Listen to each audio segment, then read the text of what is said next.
Some mistakes follow you your whole life, no matter how hard you try to make things right. Luther Washington knew this better than most. At 62, he'd spent years trying to earn back the respect he'd lost in a small harbor town that never forgot. Every Sunday, he volunteered for harbor cleanup, pulling junk from the water. His weathered hands had seen it all. But when he hauled up that barnacle-covered crate and pried it open, Luther froze. Inside were his brother's belongings, things that vanished with him during civil rights protests back in 1982. But there was more. A government ledger that could expose what really happened to the activists who disappeared that summer. Could one crate hold the key to healing a fractured family and a divided town? Or would it finally destroy what little Luther had left to lose? Before we jump back in, tell us where you're tuning in from. And if this story touches you, make sure you're subscribed, because tomorrow I've saved something extra special for you. The salt air carried memories that Luther Washington wished would stay buried. Standing on the dock at Millfield Harbor, watching the morning cleanup crew sort through decades of debris they'd hauled from the murky bottom, he fingered the tarnished civil rights pin in his jacket pocket. The metal was cold against his weathered fingers, just like everything else about that Sunday morning 3 days ago when his world had shifted on its axis. Dwayne's protest badge. After 41 years, his younger brother's voice was calling to him from the grave through a piece of corroded metal, no bigger than a silver dollar. Luther's apartment sat above Rosie's Diner on Harbor Street, a cramped two-bedroom that smelled perpetually of coffee and fried eggs from the restaurant below. The walls were thin enough that he could hear the morning regulars discussing the weather, their grandchildren, and occasionally, though they didn't know he was listening, whether that Washington boy would ever amount to anything decent. At 62, Luther had grown accustomed to being someone's cautionary tale. The crate sat in his bedroom closet, too significant to leave out in the open, too dangerous to ignore. Inside, wrapped in layers of plastic that had somehow kept 40 years of harbor water at bay, were remnants of a life cut short. Dwayne's journal entries, written in that careful handwriting Luther remembered from childhood homework sessions. A stack of photographs showing young black faces, filled with the kind of hope that Luther had forgotten existed. Meeting notes in different hands, planning sessions for protests that had shaken Millfield's comfortable segregation, and that government ledger, page after page of surveillance notes, documenting every move the civil rights group had made in the spring and summer of 1982. Names, addresses, meeting locations, even personal details about family members. Someone had been watching everything, recording everything, planning something that had ended with his brother's disappearance. Luther poured his third cup of coffee and stared at the phone. He'd been avoiding this call for 3 days, but the badge in his pocket felt heavier each morning. Candace deserved to know about her uncle, even if she'd probably hang up before he finished explaining. His daughter had inherited her mother's stubborn streak and her grandfather's sharp intelligence, but she'd gotten Luther's unfortunate timing. At 34, Candace had built a successful nursing career in Portland, 2 hours north of Millfield. She'd also built a wall between herself and her father that felt higher than the harbor seawall. The phone rang 4 times before her voicemail picked up. Luther cleared his throat, trying to sound like a man worth listening to. "Candace, it's your father. I know we haven't talked since Christmas, but something's happened. Something about your Uncle Dwayne. I found some of his things and I think—" The voicemail cut him off after 30 seconds. Luther stared at the phone, wondering if leaving half a message was worse than leaving no message at all. He'd been sober for 18 months now, the longest stretch since Dwayne disappeared. The meetings at St. Mark's Church helped, sitting in folding chairs with other people who understood that some bottles held more than liquor. They held escape from memories that felt too heavy to carry.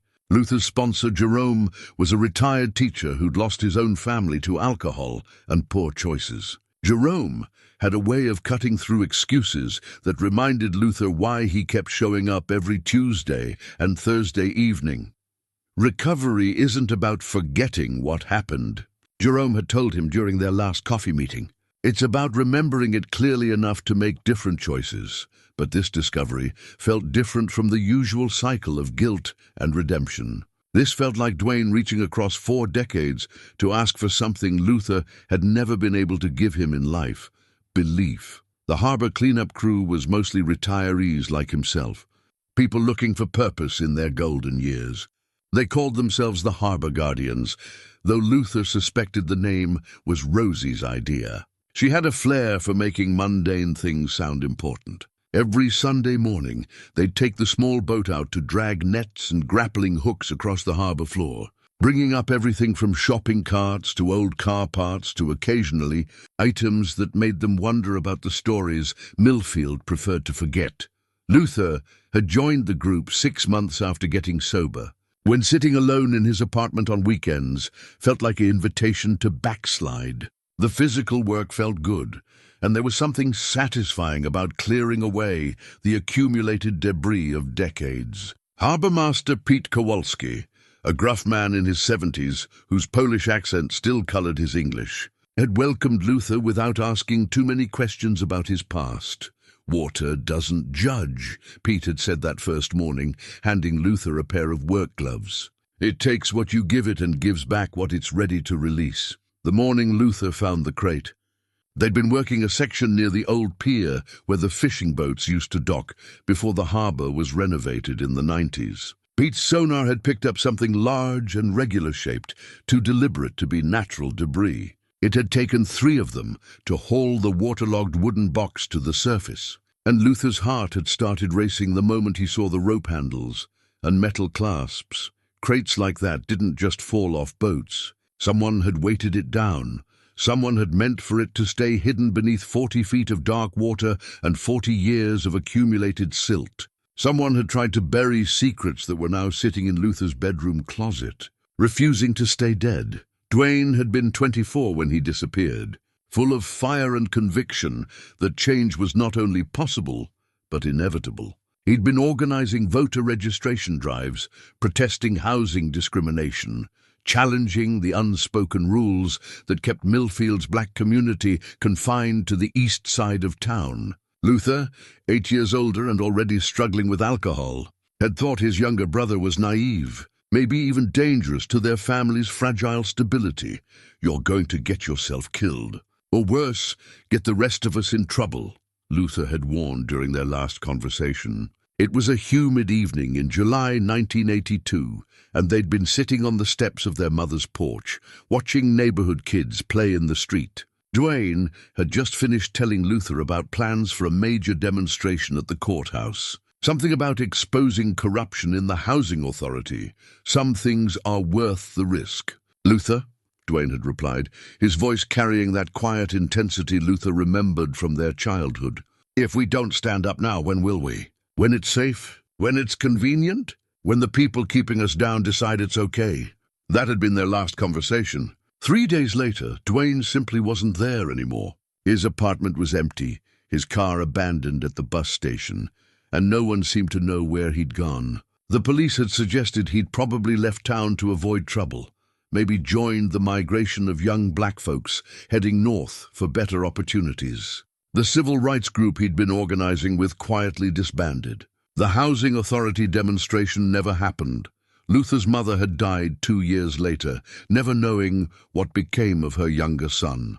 She'd gone to her grave believing that both her boys had disappointed her, one who drank too much, and one who'd run away from his responsibilities. Now, sitting in his small apartment, with evidence that suggested Dwayne hadn't run away at all, Luther felt the weight of 40 years' worth of wrong assumptions. The journal entries painted a picture of a young man who'd been genuinely afraid, not of the confrontation he was planning, but of the surveillance he'd begun to notice. Strange cars parked outside his apartment, phone calls where no one spoke when he answered, people asking casual questions about his friends, his plans, his family. The FBI ledger confirmed those fears. Page after page of detailed surveillance notes, documenting not just Dwayne's activities, but those of everyone associated with the civil rights group. Meeting locations, personal relationships, family connections, even notes about potential leverage points, job vulnerabilities. Financial pressures, family secrets that could be used to discourage activism. Luther's own name appeared in the files. Noted as subject's older brother, employed at harbor, history of alcohol abuse, potential asset for pressure. Reading those words had felt like a punch to the gut, seeing himself reduced to a weakness that could be exploited to control his brother. But there were other names in the ledger too, names that made Luther's blood run cold. Town council members, police officers, business leaders, people who were still alive, still in positions of power, still shaping Millfield's future. People who might have known exactly what happened to Dwayne and the others who disappeared that summer. The phone rang, startling Luther out of his thoughts. Candace's name appeared on the caller ID. Dad. Her voice carried the careful neutrality she'd perfected over the years, friendly enough to maintain the relationship, distant enough to protect herself from disappointment. I got your message. What's this about Uncle Dwayne? Luther took a deep breath, trying to organize 40 years of questions into something that might make sense. I found some of his things, Candace. Things that suggest he didn't just leave town like we always thought. What kind of things? Personal items, papers, evidence that people were watching him, maybe planning something. Luther paused, listening to the silence on the other end. I think someone hurt him, honey. I think someone hurt him and covered it up. The silence stretched longer. When Candace finally spoke, her voice had shifted into the professional tone she used, with difficult patience. Dad, have you been drinking? The question hit harder than Luther expected, even though it was perfectly reasonable. His track record with alcohol and conspiracy theories wasn't encouraging. I've been sober for 18 months, Candace. You know that. I know you've said that before. This is different. I found actual evidence, documents. Dad, please don't do this to yourself. Don't do this to us. Uncle Dwayne left town 40 years ago. Maybe he had good reasons. Maybe he was in some kind of trouble. But digging around in old wounds isn't going to bring him back. Luther stared at the civil rights pin lying on his kitchen table, its surface dulled by decades underwater, but still recognizable. What if he didn't leave, Candace? What if something happened to him, and we just accepted the easy explanation because it was easier than asking hard questions? Even if that's true, what are you going to do about it now? The people involved are probably dead. You don't have any real proof. All you're going to do is upset yourself and probably make enemies of people who can still hurt you. She was probably right. Luther knew his daughter was practical, sensible, protective of the small stability he'd managed to build in recent years. But the weight of that badge in his pocket felt like an obligation he couldn't ignore. I have to know, he said quietly. I owe him that much. You don't owe anyone anything, Dad. You've been clean for 18 months. You've got your volunteer work, your meetings, your routine. Don't throw that away chasing ghosts. After she hung up, Luther sat in his kitchen listening to the morning sounds of Millfield waking up. Traffic picking up on Harbour Street, the coffee shop across the street raising its metal security gate, boats heading out for early fishing runs. Normal sounds from a normal town where normal people went about their normal lives without worrying about government surveillance files or brothers who disappeared in the night. But normal was exactly what had allowed injustice to thrive for so long. Normal was what had let Luther spend 40 years believing his brother was a coward instead of a hero. Normal was what had kept secrets buried under 40 feet of harbour water, waiting for the right person to pull them back into the light. Luther walked to his bedroom closet and pulled out the crate. The wood was still damp, still smelled of salt water and decay, but the contents were remarkably well preserved. He spread Dwayne's journal entries across his bed, reading them again with fresh eyes. June 15th, 1982. Someone's been asking questions about me at work. Casual questions but pointed. How long have I lived here? Do I have family? What do I do in my spare time? Could be nothing, but it feels deliberate. June 28th, 1982. Luther thinks I'm being paranoid, but I know I'm being watched. Same car parked outside my building 3 nights this week. Different drivers, but always someone sitting inside. Started taking different routes home, just in case. July 10th, 1982. Found out today that at least 4 families have been denied housing loans in the past month. All black families with good credit and stable employment. The pattern is too clear to be coincidental. We need to document everything, get it to someone who can expose what's happening. July 18th, 1982. Meeting tonight to finalize plans for the courthouse demonstration. I've been having second thoughts about my safety, but we're too close to stop now. If something happens to me, I've hidden copies of everything we've gathered. Insurance, in case they try to bury the truth. The final entry was dated July 20th, 1982, 3 days before Dwayne disappeared. Luther closed the journal and walked to his kitchen window, looking out at the harbor where the cleanup crew was finishing their morning work. Somewhere beneath those dark waters were probably other secrets, other stories that Millfield would prefer to forget. But this story, his brother's story, had found its way back to the surface, and Luther was the only one left who could decide what to do with it. The Millfield Public Library occupied a restored Victorian mansion on Elm Street, its tall windows and wraparound porch making it look more like a bed and breakfast than a repository of local history. Luther had never been much of a reader, but Tuesday morning found him climbing the front steps with a sense of purpose he hadn't felt in years. Margaret Chen, the head librarian, was a woman in her 50s who treated the local history collection like a sacred trust. She'd grown up in Millfield and remembered when the town was more sharply divided along racial lines, though she'd been too young to understand the full implications at the time. "I'm looking for information about civil rights activities in 1982, Luther told her, keeping his voice low in the reverent quiet of the main reading room. "Specifically, anything about housing discrimination protests or activist groups." Margaret's expression grew careful. "That's quite specific. May I ask what this is for?" "Personal research. My brother was involved in some of those activities, and I'm trying to understand what happened to him." She led him to a back room where bound volumes of the Millfield Gazette were stored alongside boxes of photographs, city council minutes, and police reports that had been deemed suitable for public access. "The newspaper coverage from that period is somewhat limited," she said diplomatically. "There was less enthusiasm for covering social tensions back then." Luther spent the morning methodically working through the summer of 1982, looking for any mention of Dwayne or the civil rights group. The newspaper coverage was indeed limited. Brief mentions of outside agitators and minor disturbances, without much detail about the issues being protested or the people involved. But the city council minutes told a different story. Meeting after meeting contained references to security, concerns, and maintaining public order.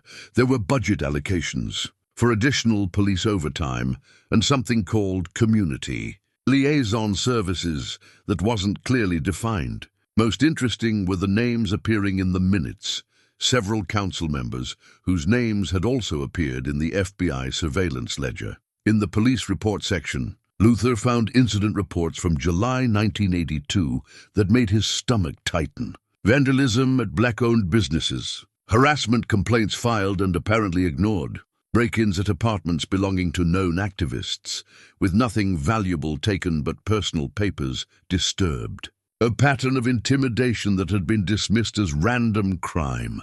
"Find what you were looking for?" Margaret asked when Luther returned the materials to her desk. "Some of it." Luther hesitated, then decided to trust her. "The surveillance ledger I found suggests that what happened here in 1982 was more organized than anyone admitted at the time." Margaret glanced around the empty library, then leaned closer. "My father was a reporter for the Gazette back then. He covered some of those events, but his editor killed most of his stories. Said they were too inflammatory, might hurt tourism or business development." She paused. "He kept copies of everything, though. All the stories that never ran, all the interviews that were deemed too controversial to print. Are those files still around?" "They're in my basement. My father died 5 years ago, and I never knew what to do with them. They felt too important to throw away, but too dangerous to make public." She wrote her home address on a piece of paper. "Come by tonight after 7. I think it's time someone looked at them. Luther left the library with a growing sense that he was stepping into deeper waters than he'd anticipated. The patterns he was seeing weren't random or accidental. They were systematic, coordinated, and they involved people who were still alive, still influential in Millfield. He drove past the courthouse where Dwayne had planned to stage his final demonstration.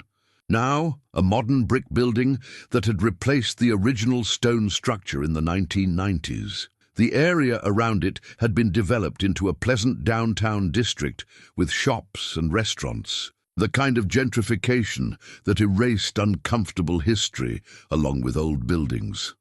At home, Luther spread the FBI ledger across his kitchen table and began making a list of names.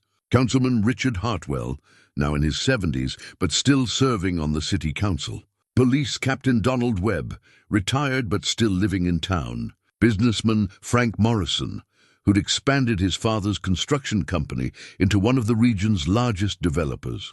All of them had been young men in 1982, all in positions where they could have influenced events, all now established pillars of the community. And all of them had been mentioned in the surveillance files as either sources of information or participants in planning sessions. Luther's phone rang. The caller ID showed a number he didn't recognize. Mr. Washington. The voice was elderly, careful. My name is Helen Rodriguez. I understand you've been asking questions about what happened in 1982. Luther's pulse quickened. How did you hear about that? Millfield is a small town. Word gets around when someone starts digging into old history. She paused. My brother Carlos was part of that civil rights group. He disappeared the same week as your brother. They arranged to meet at Rosie's diner that afternoon. Helen turned out to be a woman in her 60s, well-dressed and articulate, with the careful demeanor of someone who'd learned to navigate white-dominated spaces without making waves. She'd been a teenager when Carlos disappeared, but old enough to remember the fear that had settled over their family afterward. We never talked about it, she said, stirring her coffee with deliberate motions. My parents were terrified that asking questions would bring attention to the rest of us. Carlos had always been the bold one, the one who spoke up when things weren't fair. After he vanished, we learned to keep our heads down. What do you remember about the harassment before he disappeared? Phone calls with no one there when we answered. Cars parked outside our house at odd hours. Carlos said people at his job were asking strange questions about his activities, his friends. Helen's hands were steady, but Luther could see the old fear in her eyes. The night before he disappeared, he came to dinner and told my mother he'd hidden some important papers, just in case. He said if anything happened to him, we should tell someone we trusted about the hiding place. Did you ever look for those papers? We were too scared. And honestly, we told ourselves that maybe he'd just left town. Maybe he'd had enough and decided to start over somewhere else. It was easier than believing something terrible had happened. Helen had kept clippings from the newspaper coverage, such as it was. She also had something else, a list of names that Carlos had given her the week before he disappeared. People he said were asking too many questions. People who didn't seem to belong in the places where they appeared. Several of the names matched entries in Luther's FBI ledger. I've been thinking about this for 40 years, Helen said as they prepared to leave. Wondering if I should have spoken up, wondering if keeping quiet made me complicit in covering up whatever happened to them. We can speak up now, Luther said. Together. That evening, Luther drove to Margaret Chen's house, a modest ranch in a neighborhood that had once been clearly divided by race, but was now gradually integrating as younger families moved in. Margaret's father's files filled 3 large cardboard boxes in her basement, meticulously organized and labeled. He always said that truth doesn't have an expiration date, Margaret said, leading Luther to a folding table where he could work. He hoped that someday, when it was safer, these stories could finally be told. The unpublished articles painted a picture that was far more disturbing than what had appeared in the newspaper. Detailed accounts of systematic harassment, documentation of housing discrimination, interviews with witnesses who described seeing activists being followed and intimidated. Most significantly, There were notes from sources inside the police department and city government who had provided information about coordination between local officials and federal agents. One article, dated August 1982, carried the headline, "Where did they go?" It documented the disappearance of 5 local activists, including Dwayne and Carlos, and raised questions about the official explanations. The article included quotes from family members who disputed the suggestion that their loved ones had simply left town. "My editor killed this story," Margaret's father had written in the margin. "Said it was too inflammatory and could hurt the town's reputation. But these families deserve answers, and someone needs to ask the hard questions before the trail goes completely cold." Luther photographed every page with his phone, building a digital archive of suppressed truth. By the time he finished, it was nearly midnight, and he had a fuller picture of what had happened in the summer of 1982. It wasn't just random harassment or isolated incidents. It was a coordinated campaign to eliminate local civil rights. Leadership, driving home through empty streets. Luther felt the weight of what he'd discovered. This wasn't just about his brother anymore. It was about a community that had been systematically terrorized into silence, and about officials who had not only allowed it to happen, but had actively participated. The FBI ledger represented just one piece of a larger conspiracy, one that reached into the highest levels of local government and law enforcement. And the fact that some of the participants were still alive, still in positions of power, meant that the truth could still be dangerous to reveal, but it also meant that justice, delayed for 40 years, might finally be possible. When Luther arrived at his apartment, he found a note taped to his door. No signature, just a few words written in block letters. "Some things are better left buried." Luther crumpled the note and unlocked his door, his hands shaking slightly. Someone was watching, someone who knew he was asking questions. The pattern of intimidation that had silenced his brother's generation was starting again. But this time, Luther thought as he locked the door behind him, they were dealing with someone who had nothing left to lose. Luther's hands trembled slightly as he unfolded the plastic-wrapped pages he'd found, hidden in a false bottom of Dwayne's journal. His brother's handwriting, more hurried and jagged than in the earlier entries, filled margins and spiraled around the edges of notebook paper in a way that spoke of growing desperation. "They know I'm close to something," read one fragment. "The housing files contain more than discrimination. There's evidence of money changing hands, of deliberate policies designed to keep black families in specific neighborhoods, while white families get access to better properties at lower rates. But someone's been watching me gather this information." Another page, dated just 3 days before Dwayne disappeared, contained a crude map of Millfield with X marks at locations around town. Notes in the margins identified them as surveillance posts and safe houses. One location was circled multiple times, an abandoned warehouse on the outskirts of town that Luther knew had been demolished years ago to make room for a shopping center. Helen Rodriguez arrived at Luther's apartment that morning carrying a thermos of coffee and a determination that reminded him of his brother. She'd spent the night making phone calls to family members of other activists who'd disappeared, and her success rate had been mixed. "Some people hung up on me," she said, settling into Luther's small kitchen. "Others were too scared to talk. But I reached Maria Santos. Her cousin Fernando was part of the group. She's willing to meet with us, but only if we can guarantee her safety." How do we do that? "We start documenting everything, creating multiple copies, making sure that if something happens to us, the information survives." Helen pulled out a notebook of her own.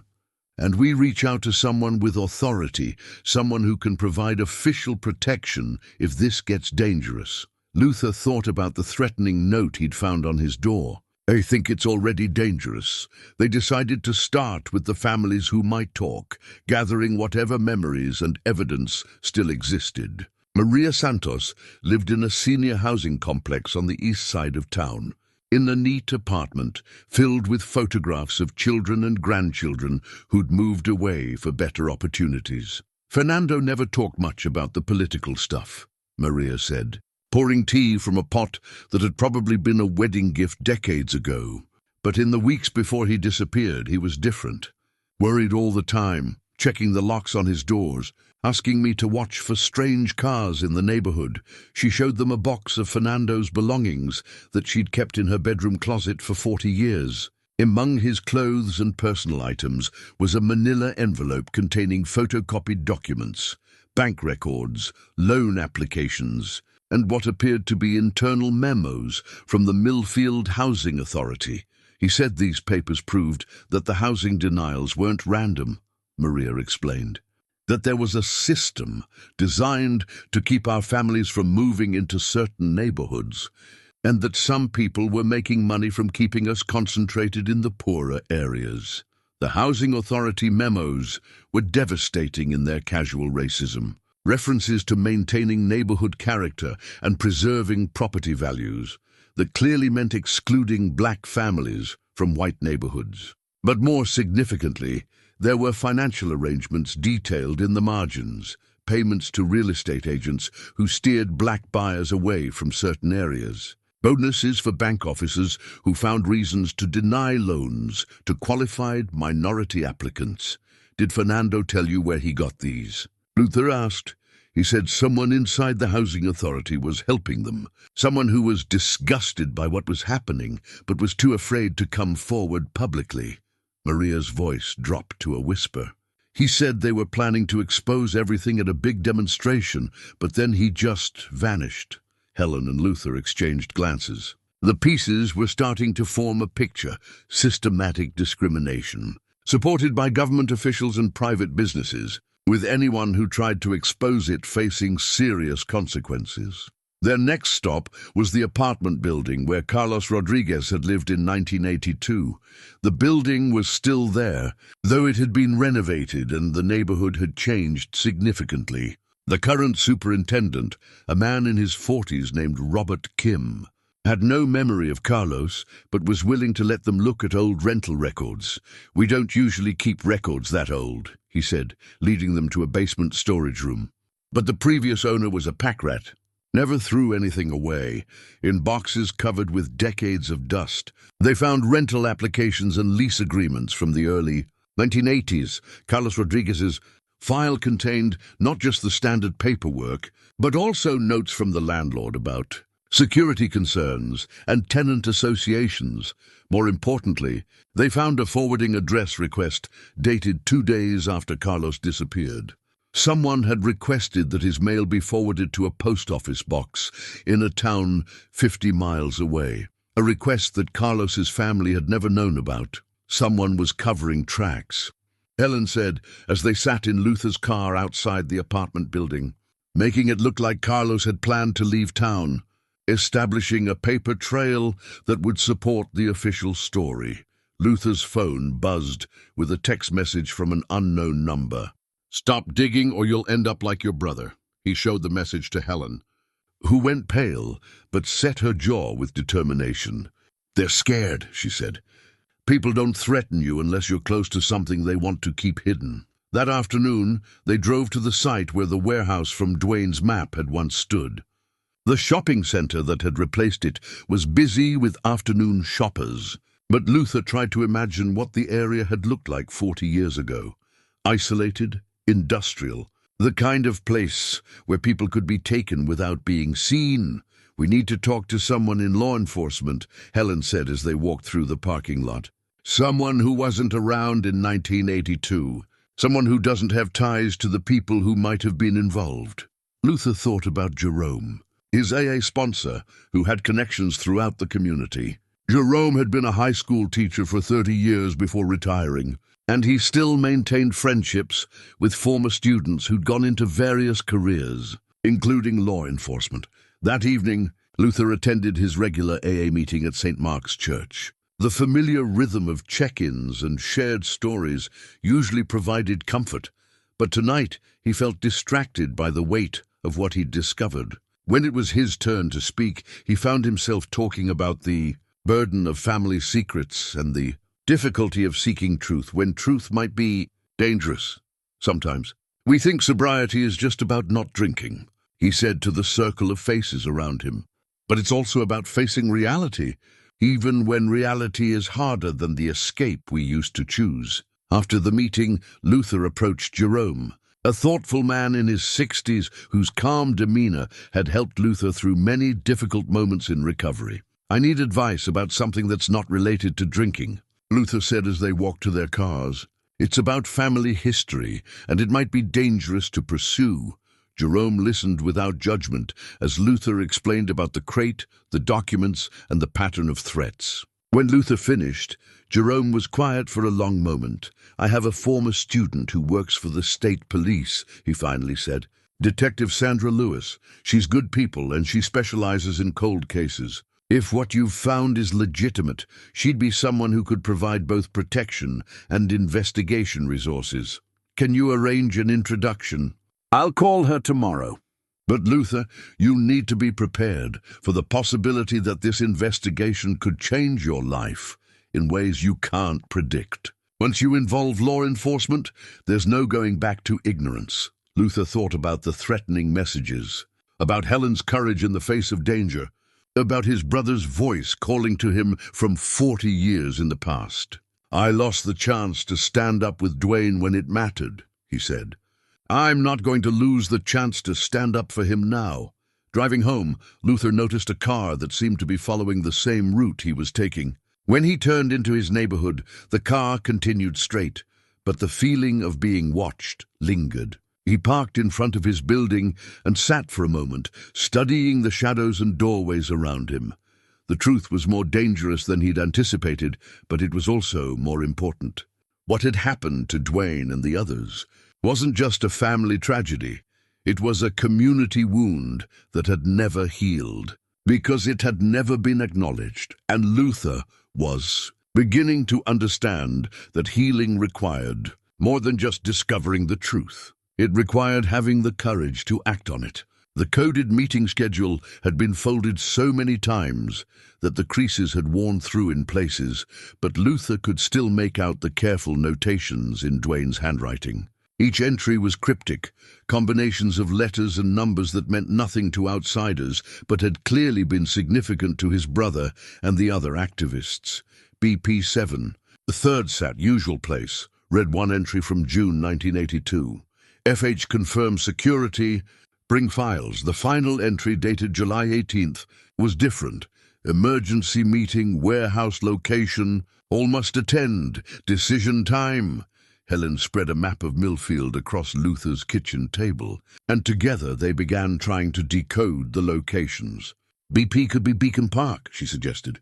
Carlos used to mention meetings at the park, and FH might be Franklin Housing, Luther added, remembering his brother's involvement with housing discrimination cases. There was a project there in the 80s. The warehouse location mentioned in the final entry corresponded to the site they'd visited the day before, now occupied by the shopping center. But Luther realized they needed to see what remained of the original building's footprint, to understand how it might have been used for surveillance or worse. Detective Sandra Lewis arrived at Luther's apartment that evening, introduced by Jerome's phone call, and carrying herself with the professional confidence of someone accustomed to dealing with difficult truths. She was younger than Luther had expected, probably in her early 40s, with sharp eyes that missed very little. "Jerome tells me you've uncovered evidence related to some disappearances from 1982, she said, settling into Luther's living room with a notepad and digital recorder. "Before we begin, I want you to understand that if this investigation uncovers criminal activity, I'll be obligated to pursue it regardless of who might be implicated." "That's what we want," Helen said. "We want the truth, whatever it costs."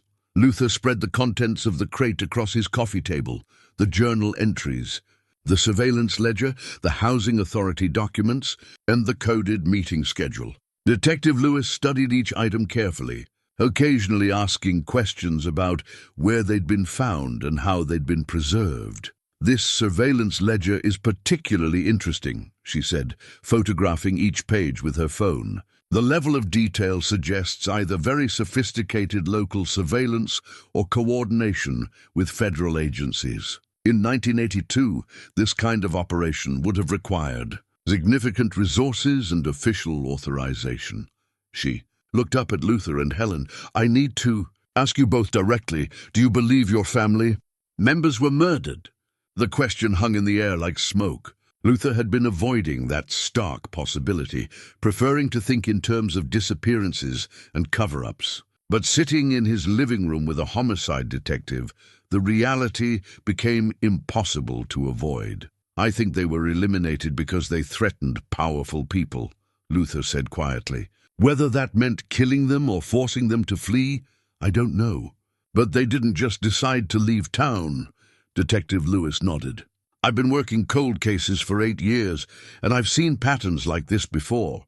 Communities where certain people simply vanished during periods of social tension, with official explanations that don't quite add up." She closed her notepad. "I'm going to open a formal investigation, but I need you to understand the risks. If we're right about what happened, some of the people involved may still be alive and in positions where they can cause problems for you." "We're already receiving threats," Helen said, showing the detective the text message Luther had received. "That actually strengthens the case," Detective Lewis replied. "People don't threaten you unless you're onto something real. But it also means we need to move carefully and establish protective measures." After she left, Luther and Helen decided to visit the warehouse site one more time, this time to search for any physical evidence that might remain. The shopping center closed at 9, leaving the parking lot empty except for security lighting that created long shadows across the asphalt. Luther had brought a flashlight and a metal detector borrowed from Pete at the harbor cleanup crew. If the warehouse had been used as a detention facility, there might be remnants buried beneath the surface. Metal fixtures, concrete foundations, anything that could corroborate their suspicions. The metal detector began beeping near what would have been the rear of the original building. Luther knelt and began digging with a small shovel, breaking through asphalt and packed earth until his fingers touched something hard and metallic. It was a section of chain, rusted but still intact, attached to what appeared to be a concrete anchor point. The kind of restraint that might have been used to secure people against their will. "Luther!" Helen's voice was tight with emotion. "Look at this." She was standing near a storm drain at the edge of the parking lot, her flashlight illuminating something caught in the metal grating. Luther joined her and saw what had captured her attention. A small piece of fabric, faded and weathered, but still recognizable as part of a civil rights button. "It could have washed here from anywhere," Luther said. But his voice lacked conviction. "Or it could have been here for 40 years, Helen replied, waiting for someone to find it. They bagged both items as potential evidence, though Luther wondered if 40 years of exposure would have compromised any forensic value. Still, the fact that they'd found anything at all felt significant. As they prepared to leave, Luther noticed a car parked across the street that hadn't been there when they arrived. The interior was dark, but he could make out the silhouette of someone sitting behind the wheel. "We're being watched," he told Helen quietly. They walked casually back to Luther's car, not acknowledging the surveillance, but acutely aware of it. Luther started the engine and pulled out of the parking lot, checking his mirrors to see if they were being followed. The car across the street remained stationary, but Luther had no doubt that their activities were being monitored and reported. The next morning brought a phone call that changed everything. Margaret Chen from the library sounded shaken when she reached Luther at home. "Someone broke into my house last night," she said. "They didn't take anything valuable, but they went through my father's files. The boxes of unpublished articles, they're gone." Luther felt cold dread settling in his stomach. "Are you all right? Were you hurt?" "I wasn't home. I'd spent the night at my sister's place because I was feeling nervous about those files. It's like I had a premonition." She paused. "Luther, I made copies of everything before you came over. I didn't tell you because I wasn't sure if I should get involved, but my father always said that truth needs backup plans. Where are the copies?" Safety deposit box at the bank. And I gave another set to someone I trust, someone who lives outside Millfield. Margaret's voice grew stronger. My father documented 40 years of buried stories. I'm not going to let them disappear without a fight. Luther called Helen and Detective Lewis to report the break-in. The detective's response was immediate and reassuring. Margaret would receive police protection, and the investigation would be expanded to include federal resources. The theft of the historical documents had elevated the situation from a cold case to an active obstruction of justice. This confirms that we're dealing with people who still have something to lose, Detective Lewis told Luther during their phone call. But it also confirms that what you've found is legitimate. People don't steal 40-year-old newspaper articles unless those articles contain dangerous truths. That afternoon, Luther received an unexpected visitor. Pastor James Holbrook from St. Matthew's AME Church was a man in his 70s who carried himself with the dignity of someone who'd weathered many storms. He'd known Dwayne and had been part of the civil rights community in 1982, though he'd managed to avoid the fate that befell the younger activists. I heard through the community network that you've been asking questions about the summer of '82, Pastor Holbrook said, settling into Luther's living room with the careful movements of age. I think it's time someone told you what really happened. Luther poured coffee and waited, sensing that whatever the pastor had to say would be significant. Your brother and the others weren't just organizing protests, Pastor Holbrook began. They'd uncovered evidence of a conspiracy that went deeper than housing discrimination. They'd found proof that some local officials were taking money from developers to keep black families concentrated in certain neighborhoods while steering federal housing funds away from those same areas. How do you know this? Because I was supposed to be at that final meeting. The one at the warehouse. I was running late because of a church emergency, and by the time I arrived, the place was empty. But I could tell there had been a struggle. Chairs overturned, papers scattered. I found blood on the floor. Pastor Holbrook's words hung in the air like a prayer for the dead. I was too afraid to report it. I had a wife and children to protect, and I'd seen what happened to people who spoke up. So I kept quiet for 40 years, and I've regretted it every day since. Luther felt the final piece of the puzzle clicking into place. His brother hadn't just disappeared. He'd been taken along with the others, in a coordinated operation designed to eliminate the civil rights leadership and bury evidence of corruption. Pastor, would you be willing to testify about what you saw? The elderly man straightened his shoulders. I'm 76 years old, Mr. Washington. I've carried this burden long enough. If there's a chance for justice, even after all these years, then yes, I'll testify to what I know. As Pastor Holbrook left, Luther realized that the investigation had reached a turning point. They had evidence, they had witnesses, and they had official support. But they also had enemies who were willing to steal, threaten, and possibly worse, to keep their secrets buried. The next phase would determine whether 40 years of injustice could finally be addressed, or whether the forces that had silenced his brother's generation would find a way to silence this one as well. The bank documents Luther found tucked between pages of Dwayne's journal were photocopied records that painted a damning picture of systematic financial discrimination. Loan applications from qualified black families, all denied for reasons that ranged from creative to blatantly false. But more disturbing were the handwritten notes in the margins, instructions about maintaining neighborhood integrity and preserving investment security that made the discriminatory intent crystal clear. One memo, dated June 1982, was addressed to all loan officers and signed by someone identified only as RH. The content was chilling in its casual racism. Remind all staff that our primary obligation is to our established customer base and community standards. Applications from East Side residents should be processed with particular attention to employment stability and character references. The East Side was where Millfield's black community had been concentrated since the 1940s, and everyone knew that employment stability and character references were code. words for racial exclusion. Luther was studying these documents when Detective Lewis called with news that changed the scope of their investigation entirely. "I've been in contact with the FBI's Civil Rights Division," she said. "They're interested in what you found, particularly the surveillance ledger. It turns out that similar operations were conducted in several small towns during the early 1980s, and they've been looking for evidence of coordination between local and federal agencies." "What does that mean for us?" "It means you're no longer dealing with a local police investigation. This has become a federal case with all the resources and protection that entails. But it also means the stakes are higher.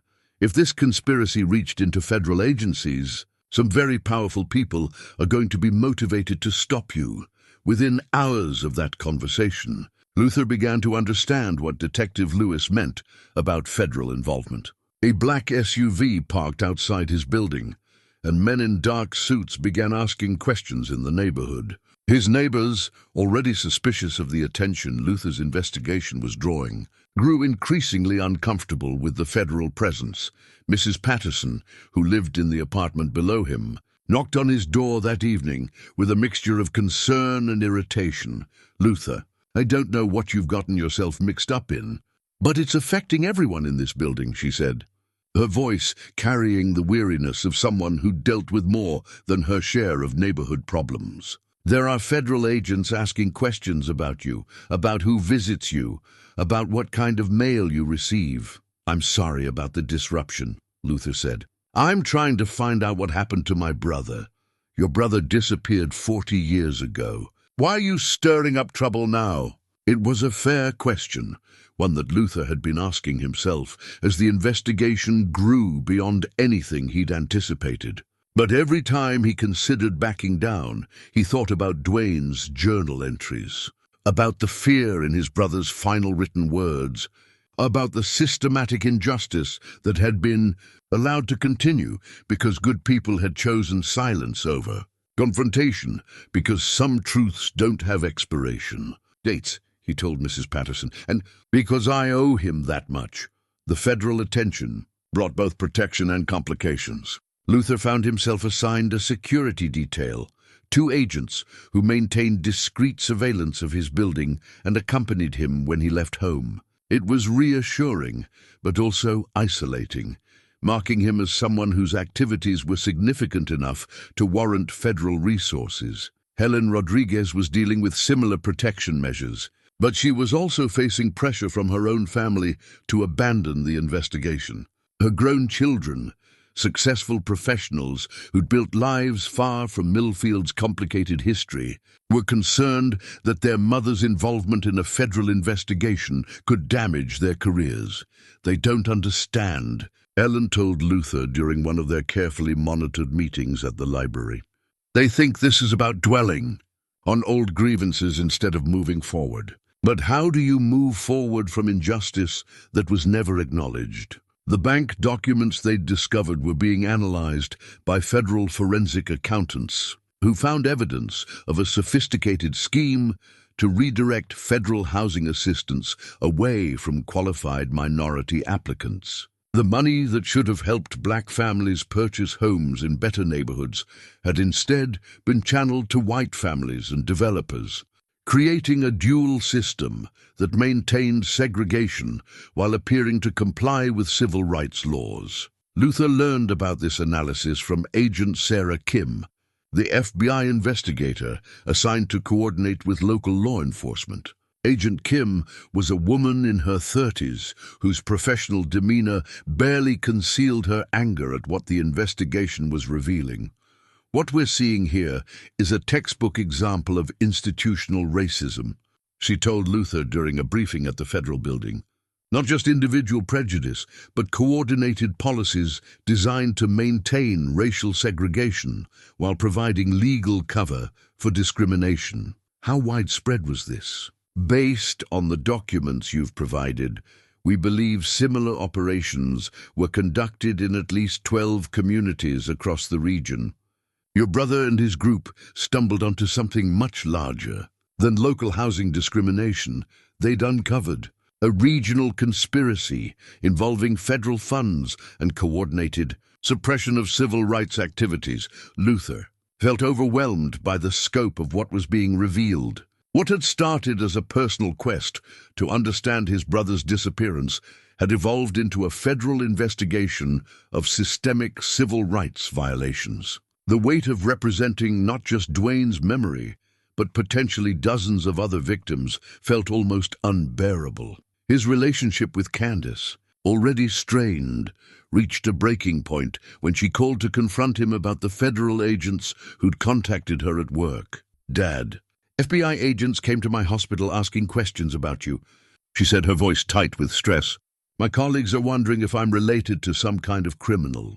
My supervisor had to assure them that I wasn't a security risk.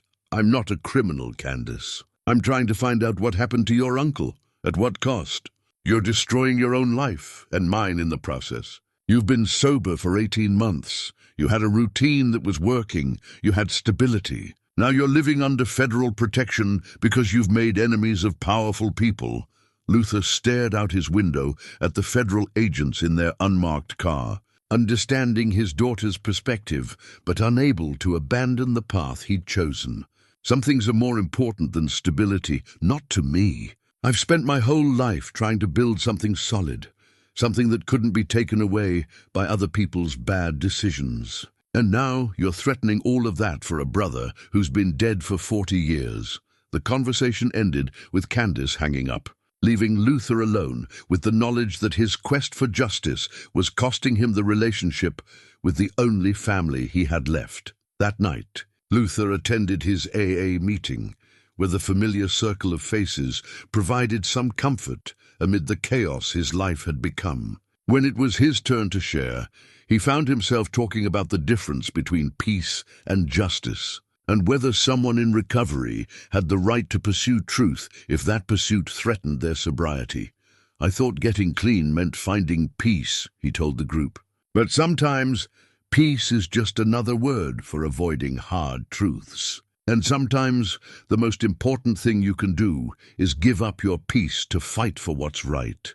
Jerome, his sponsor, approached him after the meeting with concern evident in his weathered face. "Luther, I'm proud of what you're doing, but I'm worried about the pressure you're under." "Are you drinking?" "No, but I've thought about it. Especially when I realize how much easier this would be if I just stopped asking questions." "The urge to escape is strongest when we're doing the most important work," Jerome said. "Your brother would be proud of you, but he'd also want you to take care of yourself."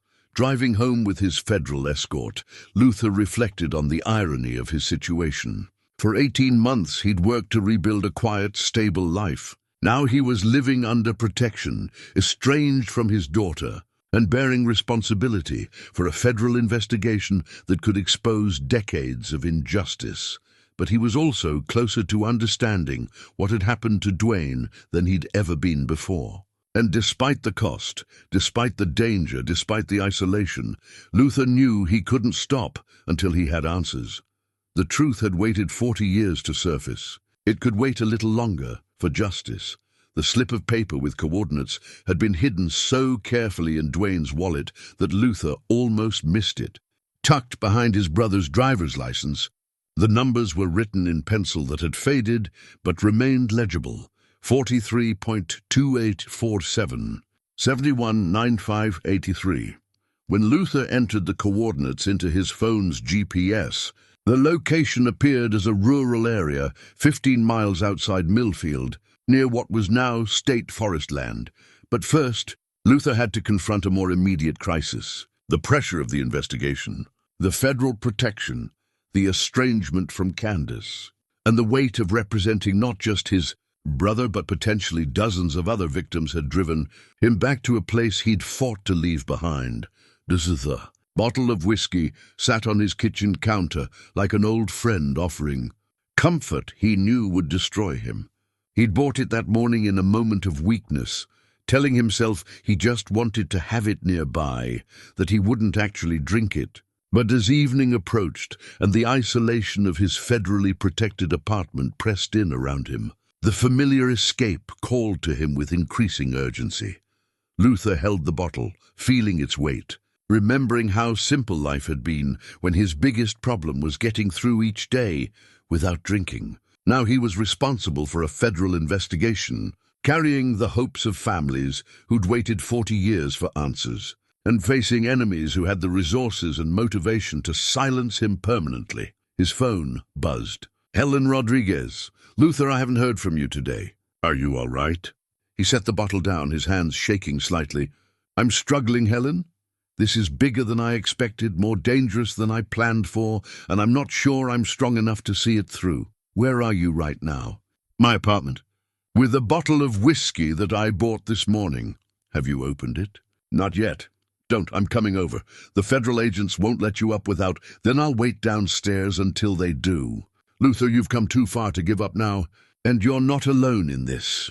Helen arrived 20 minutes later, accompanied by Pastor Holbrook, who'd apparently been with her when she received Luther's call. Together, they sat in Luther's living room while he explained how overwhelmed he felt by the scope of what they'd uncovered. "I thought this was about finding out what happened to Dwayne," he said, "but it's become about representing every family that was harmed by this conspiracy, every person who was denied housing or intimidated into silence." "I don't know if I'm strong enough to carry that responsibility." Pastor Holbrook leaned forward, his voice carrying the authority of someone who'd counseled many people through moments of crisis. "Strength isn't about being able to carry any burden alone, Luther. It's about recognizing when you need help and being willing to accept it. I've been sober for 18 months. I can't start drinking again." "Then don't," Helen said simply. "Pour that bottle down the drain and call your sponsor. But don't quit this investigation because you're scared. Quit because you've decided it's not worth doing, if that's what you really believe." Luther looked at the whiskey bottle, then at the faces of 2 people who'd chosen to stand with him despite the risks. He walked to the kitchen sink, opened the bottle, and poured the amber liquid down the drain. The smell filled the small space, making his mouth water and his hands shake. But he didn't stop until the bottle was empty. "Now call Jerome," Helen said. Luther's sponsor arrived within 30 minutes, bringing with him the calm presence that had helped Luther through many difficult moments in recovery. Jerome listened without judgment as Luther explained about the federal investigation, the threats, and the weight of responsibility he was carrying. "Recovery teaches us that we can't control outcomes," Jerome said after Luther finished. "We can only control our actions, our choices, our commitment to doing the right thing. You've chosen to seek truth and justice. That's admirable, but you haven't chosen to guarantee that truth and justice will prevail. That's beyond your control. So what do? You do the next right thing, and then the next one after that. And you trust that if you keep doing right things for right reasons, the outcome will be what it's supposed to be." The next morning, Luther felt clearer and more determined than he had in weeks. He called Agent Kim to ask about following up on the coordinates he'd found in Dwayne's wallet. She agreed to meet him and Helen at the location, bringing along a team equipped for potential evidence recovery. The coordinates led to a clearing in what was now state forest, but the remnants of old buildings were still visible among the trees. Foundation stones, pieces of concrete, and the rusted framework of what had once been a substantial structure. According to county records, the property had belonged to a corporation that was dissolved in 1983, shortly after the disappearances. "This appears to have been some kind of residential facility," Agent Kim said, as her team began surveying the area with ground-penetrating radar. "The layout suggests multiple rooms, possibly dormitories or detention cells." Luther walked through the ruins, trying to imagine what this place had looked like 40 years ago. Had Dwayne been brought here? Had he been held against his will in this isolated location where no one would hear calls for help? The metal detector team found several items of interest, personal belongings that could have belonged to the missing activists, fragments of handcuffs and restraints, and most significantly, a buried metal box containing documents and photographs.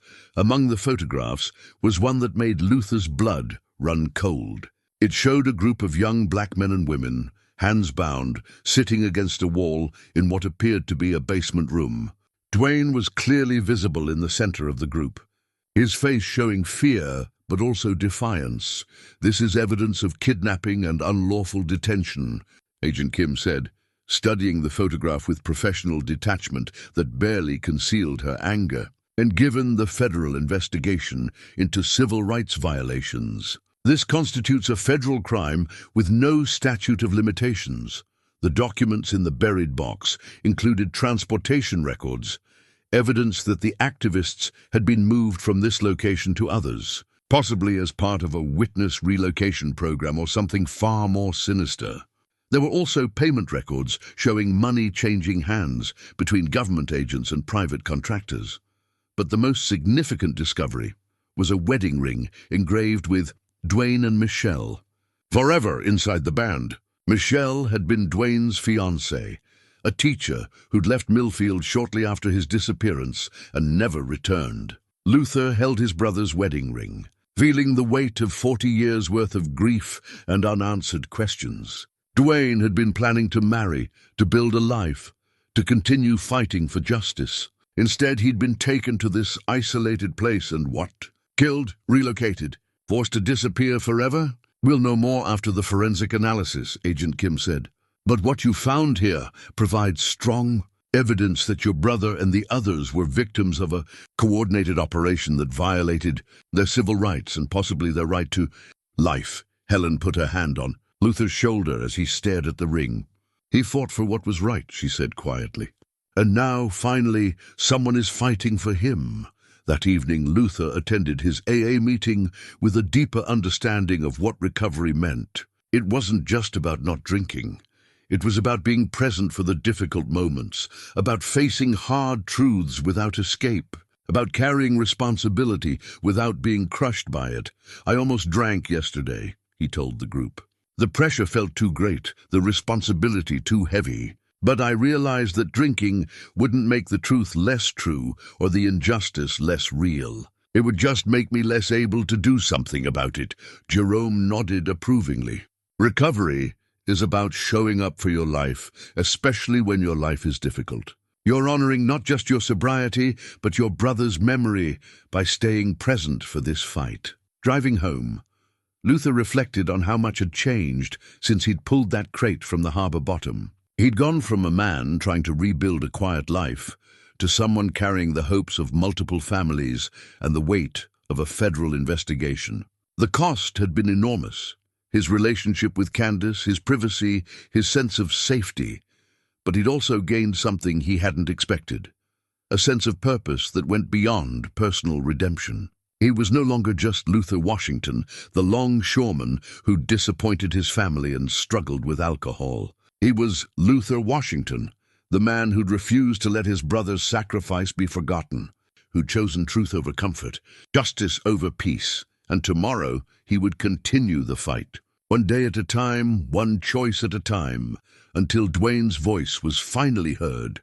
The package arrived on a Tuesday morning with no return address. Just Luther's name, written in careful block letters across brown paper wrapping.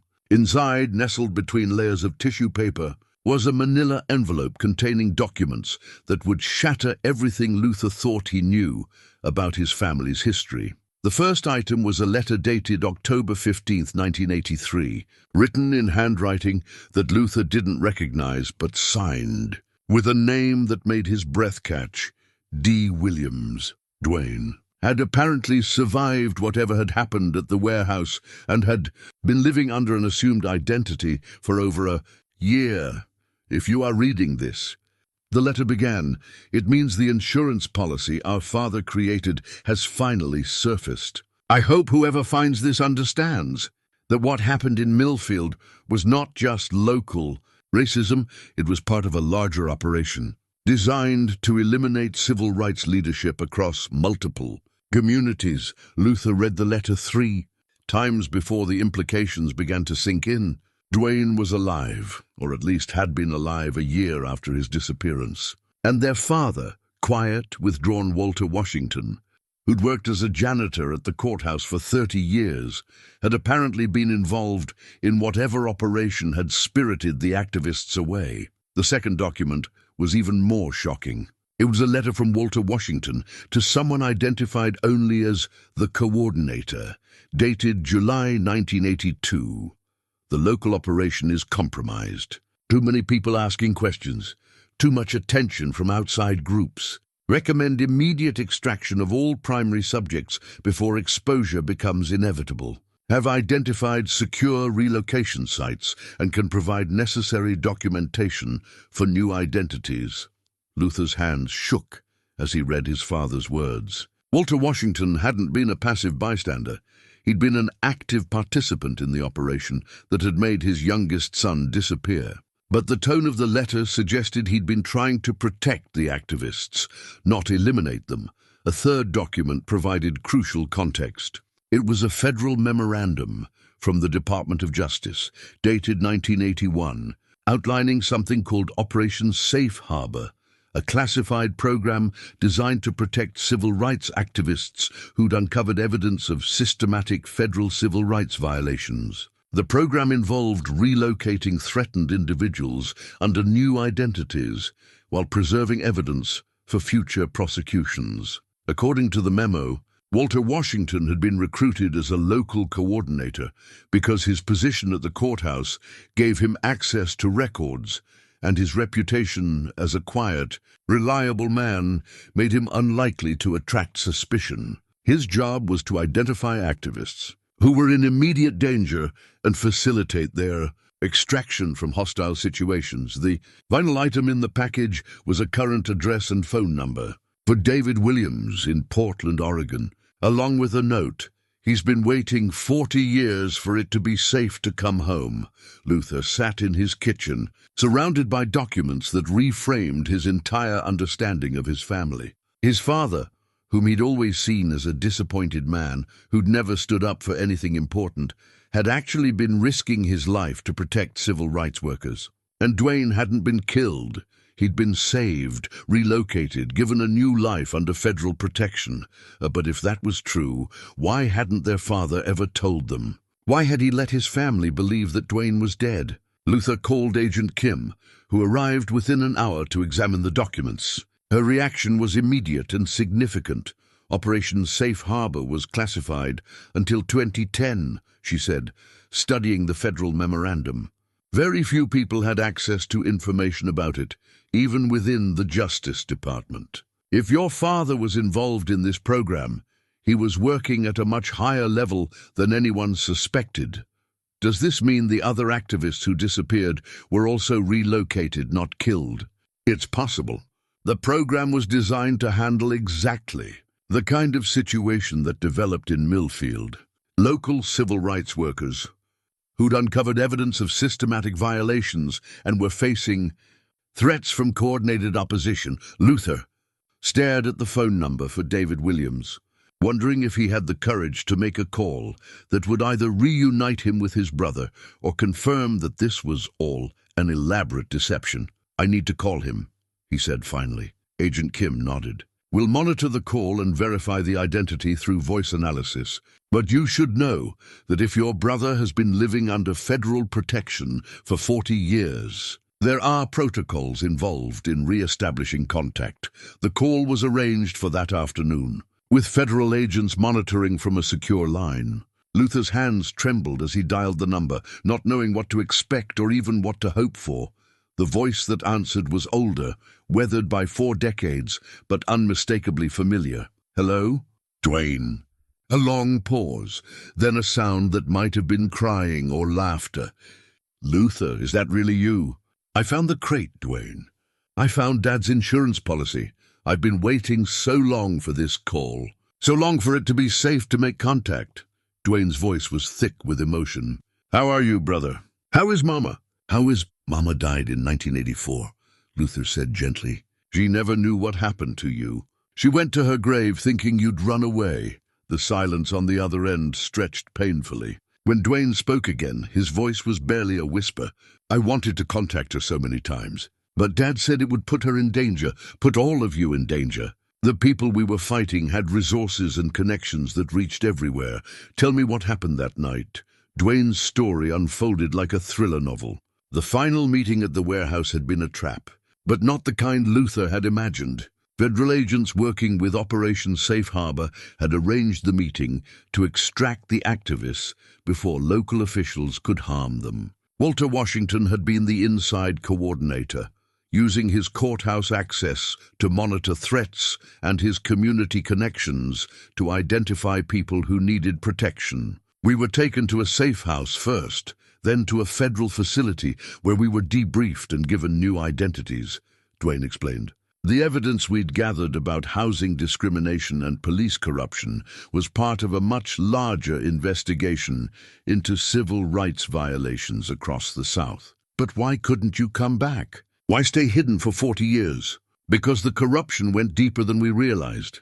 Some of the people involved had connections to organized crime.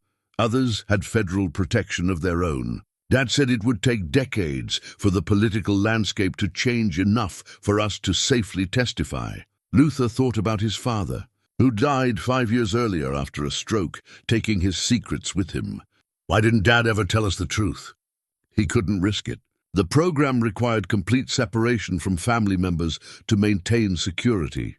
But he arranged for the insurance policy, the crate with all the evidence, to be hidden where it would eventually surface if something happened to him. Dwayne, there's a federal investigation happening now.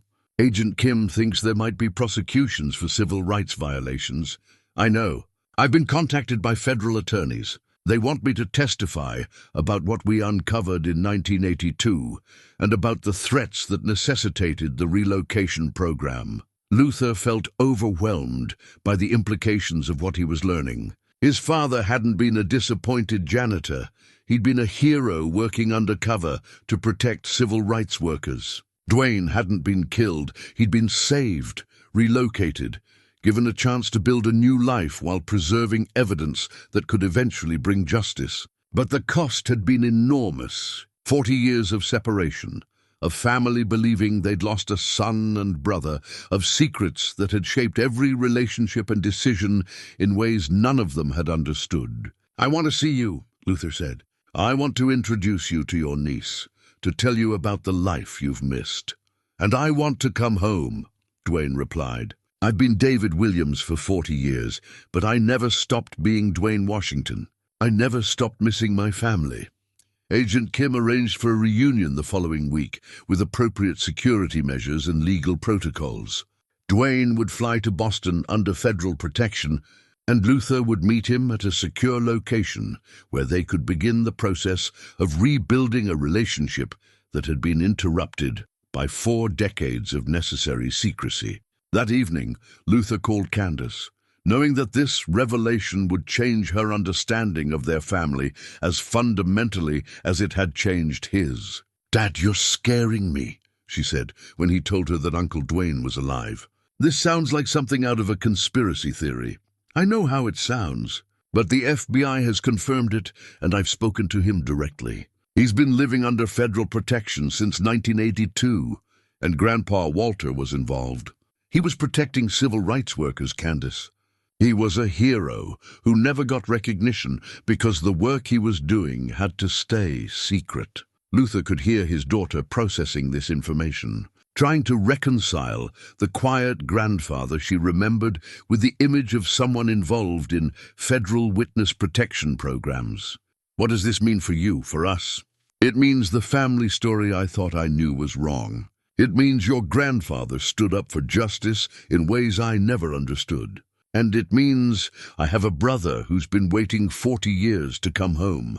The evidence package Luther's father had compiled over the years was more comprehensive than anyone had imagined.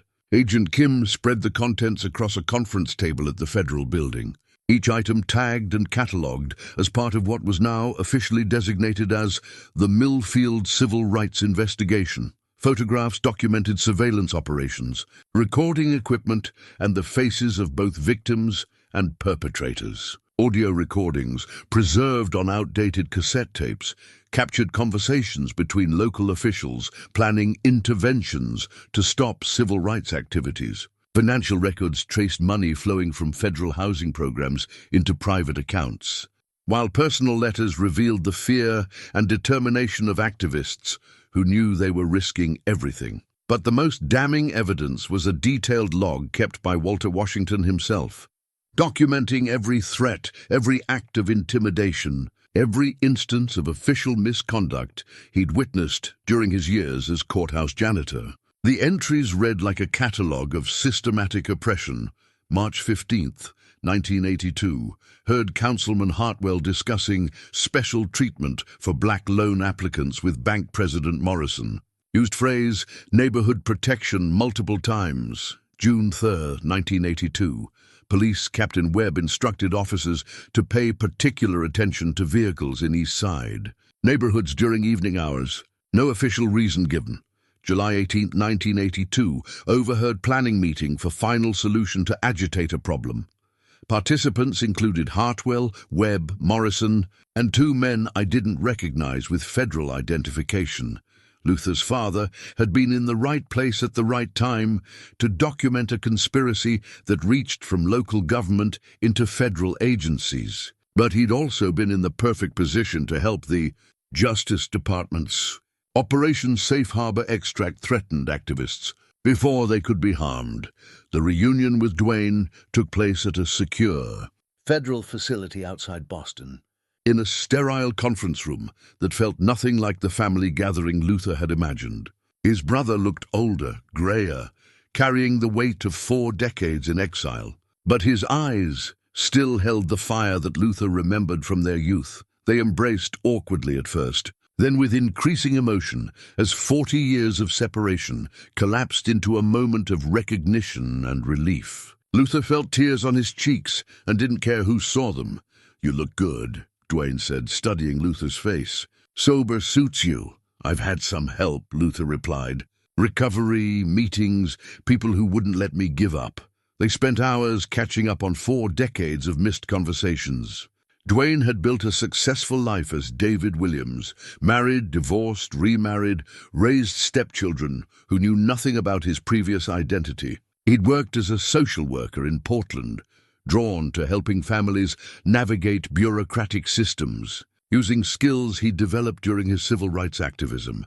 "I never stopped fighting," Dwayne explained. "I just had to find different ways to do it. Different battles, smaller victories, but still working for justice." Luther told his brother about Candace, about their mother's death, about his struggles with alcohol, and his journey to sobriety. He also shared the pain of believing for 40 years that Dwayne had abandoned his family, the guilt of not supporting his brother's activism when it mattered most. "You couldn't have known," Dwayne said. "Dad made sure of that. He protected you by keeping you ignorant of the larger operation. But I should have believed in you more. I should have trusted that what you were doing was important." Dwayne was quiet for a moment, then smiled with the same gentle wisdom Luther remembered from their childhood. "We all did what we could with what we knew at the time. Dad worked in silence. I fought in public until it became too dangerous, and you kept the family together as best you could. None of us were perfect, but we all contributed to something larger than ourselves." The federal prosecutors wanted Dwayne to testify about the events of 1982, both to support prosecutions of surviving conspirators and to provide closure for families who'd never known what happened to their loved ones. But they also wanted to expose the full scope of Operation Safe Harbor, including its successes and its costs. "The program saved lives," Agent Kim explained during a briefing with Luther and Dwayne. "But it also separated families and left communities to deal with unexplained losses. There needs to be accountability for both the original civil rights violations and the way the federal response was handled." Luther asked the question that had been bothering him since learning about his father's role. Why didn't the government just prosecute the conspirators back in 1982?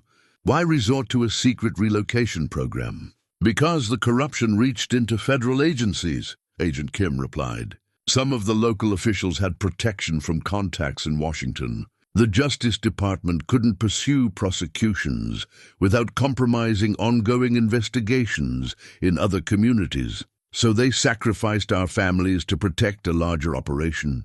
They made difficult choices in an imperfect situation. But yes, families paid a price for those choices. Luther felt anger rising, not at his father or his brother, but at a system that had forced impossible decisions on people who were trying to do the right thing. His father had spent years carrying the burden of his family's pain, unable to explain that he'd been protecting them. Duane had spent 4 decades in exile, unable to comfort his mother in her final years or watch his niece grow up. The plan for public revelation was carefully coordinated. There would be a town hall meeting in Millfield where the truth would finally be disclosed, followed by federal prosecutions of surviving conspirators and a formal acknowledgement of the civil rights violations that had been covered up for 40 years. Luther would speak first, explaining how the investigation had begun with the discovery of the crate. Then Duane would appear, either in person or via secure video connection, to provide testimony about the events of 1982. Finally, other relocated activists would be given the opportunity to reveal their survival and reunite with their families. "This is going to devastate some people," Helen Rodriguez warned during a planning meeting. "There will be families who are overjoyed to learn their loved ones are alive. But there will also be people who are angry about being lied to for 40 years. And there will be people who prefer the old lies to the new truth," Luther added, thinking about the threatening messages he'd received. People who benefited from the conspiracy and don't want their roles exposed. Agent Kim assured them that security would be comprehensive for the town hall meeting.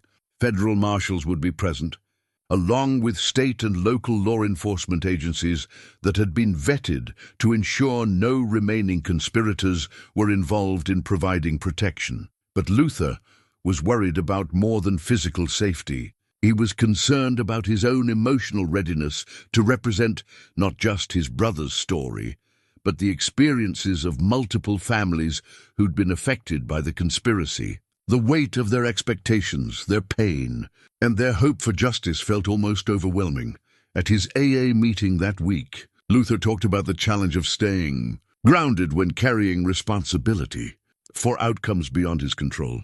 "I keep thinking about all the families who are going to learn their loved ones are alive," he told the group, "and I'm terrified that somehow I'll disappoint them, that my mistakes or weaknesses will interfere with their chance for reunion and healing."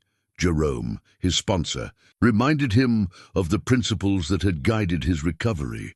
"You're responsible for your actions, not for outcomes. You're responsible for telling the truth, not for how people react to it. You're responsible for showing up, not for controlling what happens next. But what if I'm not strong enough? What if the pressure makes me want to drink again?" Then you call someone. You ask for help. You remember that this work is bigger than your individual strength. Luther spent the days leading up to the town hall meeting in preparation that was both practical and spiritual.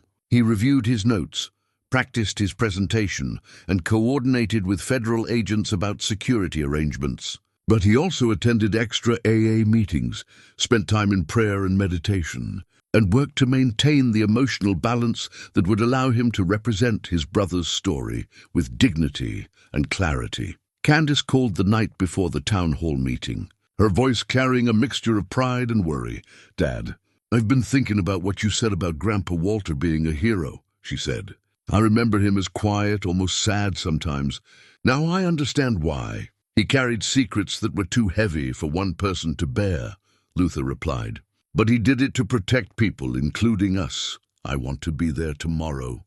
Dad, I want to support you and to honor Grandpa's memory." Luther felt a surge of gratitude for his daughter's forgiveness and support. "Are you sure? This could get complicated, maybe even dangerous." "I'm sure. And I think Uncle Duane should know that his family is proud of what he fought for and grateful that he survived to come home." As Luther prepared for sleep the night before the town hall meeting, he reflected on the journey that had brought him to this moment. It had begun with a simple desire to understand what happened to his brother, but it had evolved into something much larger, a reckoning with historical injustice, a celebration of unrecognized heroism, and an opportunity for community healing that had been delayed for 40 years. Tomorrow, the truth would finally be told. Tomorrow, families would be reunited and conspirators would be exposed. Tomorrow, the secrets that had shaped his family and his community for 4 decades would finally be brought into the light. Luther closed his eyes and said a prayer for strength, for wisdom, and for the courage to honor the sacrifices that had made this moment possible. The Millfield Community Center had never hosted an event quite like this one. Federal agents in discreet positions around the room, local media crews setting up cameras, and nearly 300 community members filling every available seat created an atmosphere that crackled with anticipation and tension. Luther stood backstage, his hands steady despite the magnitude of what he was about to reveal. Candace sat in the front row, offering her father a supportive smile. Helen Rodriguez was nearby, flanked by her own family members who'd driven in from surrounding communities. Pastor Holbrook occupied his usual position of quiet dignity, prepared to corroborate Luther's testimony with his own memories of that terrible summer. Agent Kim approached Luther with final instructions and reassurance. "We've confirmed that 3 of the original conspirators are in the audience tonight," she said quietly. "Councilman Hartwell, retired police captain Webb, and businessman Morrison. They don't know what's coming, and they're probably here expecting to discredit whatever allegations you might make. Are they dangerous? They're desperate. That makes them unpredictable, but we have sufficient security to handle any disruptions." Luther nodded, focusing on the speech he'd prepared and rehearsed. This wasn't just about revenge or exposure, it was about healing, about giving families the truth they'd been denied, about honoring the courage of people who'd risked everything for justice. Mayor Patricia Bennett introduced Luther with careful neutrality, acknowledging that the evening's presentation concerned historical events that have been the subject of recent investigation. Her tone suggested skepticism about whatever claims were about to be made. Luther approached the microphone, looking out at faces that represented 40 years of Millfield history. Some were curious, others suspicious, a few openly hostile.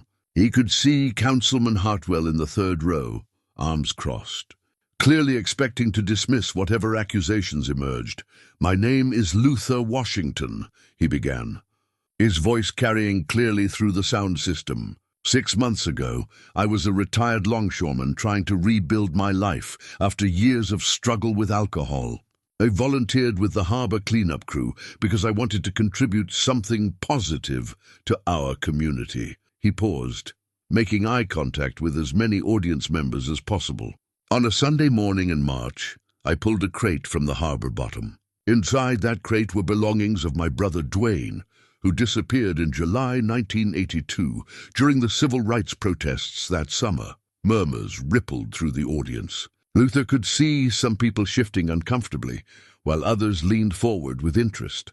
For 40 years, my family believed that Dwayne had left town to avoid trouble. We believed he'd abandoned his responsibilities, his fiancée, his community. We were wrong.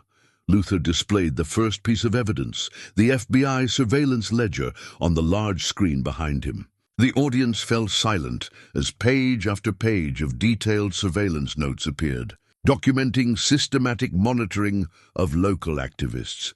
This ledger shows that my brother and his colleagues were under federal surveillance throughout 1982. They were being watched, followed, and documented by a coordinated operation that involved local officials and federal agents. He could see Councilman Hartwell's face growing pale as his own name appeared in the surveillance records.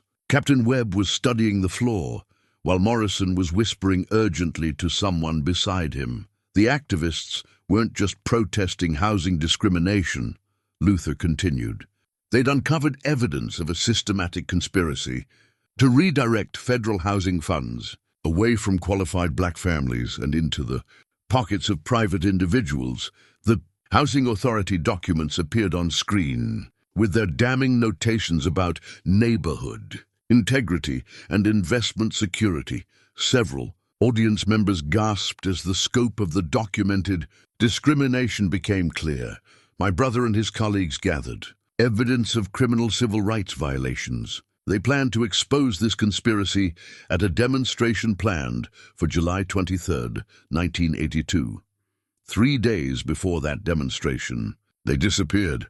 Luther paused, allowing the weight of his words to settle over the room. For 40 years, we believed they were dead. For 40 years, their families grieved. For 40 years, the truth remained buried.